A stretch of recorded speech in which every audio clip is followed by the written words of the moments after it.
30,000 years of history reveals that hard times boost human society's resilience. And this is what looks like a rice paddy. Now, a lot of Greek islands that we have in the Mediterranean have levels like this, and from what we had seen, they seem to be ancient. I mean, really ancient. And we concluded that there must have been hundreds of thousands of people living on these islands, whereas there's been basically, what, a couple of thousand now, that were farming this land to have created terraces like this. Now, the 30,000 years of history revealing what they did in hard times. Human societies that experience downturns do a better job of recovering from later disasters, according to what new research found. The old saying may be true, what does not kill you makes you stronger. At least that's the case for human civilizations across 30,000 years of history, according to a new analysis published May 1st in the journal Nature magazine.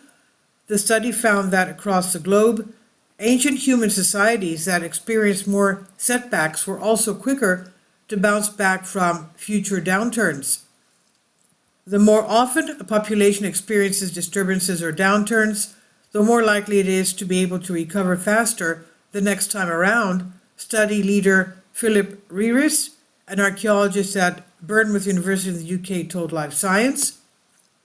This seesaw between vulnerability and resilience was particularly strong among early farmers and herders.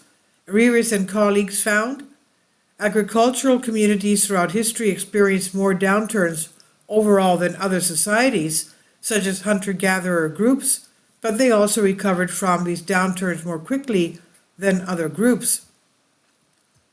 It's an important paper, said Dagomar de Groot, associate professor at Georgetown University, who studied how climate change influenced human history and who was not involved in the research. He said, this is a lot of reality really influencing work on the collapse of societies faced with climate change, but a focus on resilience and only resilience is significantly rarer. Historians and archaeologists have published many case studies on individual societal crises. Reeves agreed, but it's hard to compare these experiences across space and time. He and his team pulled together the data from 16 separate archaeological sites around the globe, spanning from South Africa to Canada, with data stretching back as far as 30,000 years. To determine downturns and recoveries, the researchers used a method called dates as data. Each site had records of radiocarbon dating, which gave an age for organic materials based on the decay of carbon-14, a radioactive carbon, a form of carbon. Previous studies have established that the number of carbon-14 dates available for a certain time and place is correlated with population. When there are more people, it means more activity, buildings, trash heaps, and fire pits to excavate and date. And most of the downturns in the study took place on decades-plus timescales and had a variety of causes, ranging from environmental change to societal upheaval. In some cases, the researchers had specific historical or climatological information about what those crises were, such as a cold snap in Norway that led to a crop loss. Farmers and herders may be inherently more vulnerable to disaster. Reeves says, since one bad growing season or a drought can mean immediate famine. But agricultural and herding societies may be well positioned to recover from disaster. The winners after the disturbance, either they're just lucky or they have some sort of technology or practice or behavior or social institution that means that they did better during the crisis, Reeves said, and as a result, they're more likely to pass down the learning, that aspect of culture that will enable their descendants to do better down the line.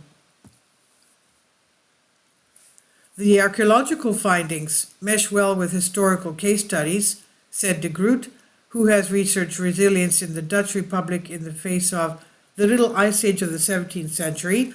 He said, I had found those things for a very narrow case study, he said, And here the authors find them for a much broader set of case studies. Whether modern humans can pull directly from these lessons is less certain.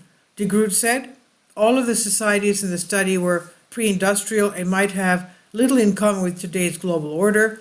However, Reavis said the ability to compare societies and look for patterns is important.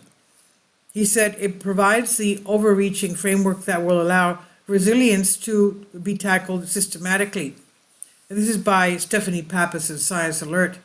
The thing is, though, that about 100 years ago or 150 years ago, men and women were very knowledgeable as to what to do: farming, planting, agriculture, herdsmen, and the women even knew how to use their leftover lard to make soap. Can you imagine? So things were totally different. I mean, they were able to survive on very few things, whereas today, if something happened, what would we know to do, how to protect ourselves? This is on Science Alert by Stephanie Pappas. Please leave your comments. Thank you for your support. Patreon account. The daily posts are 5 videos daily, and they are totally different from what I have on my YouTube channel. Thank you so much for your support and that you find all my content so interesting. You'll find the Patreon account details in the description box below.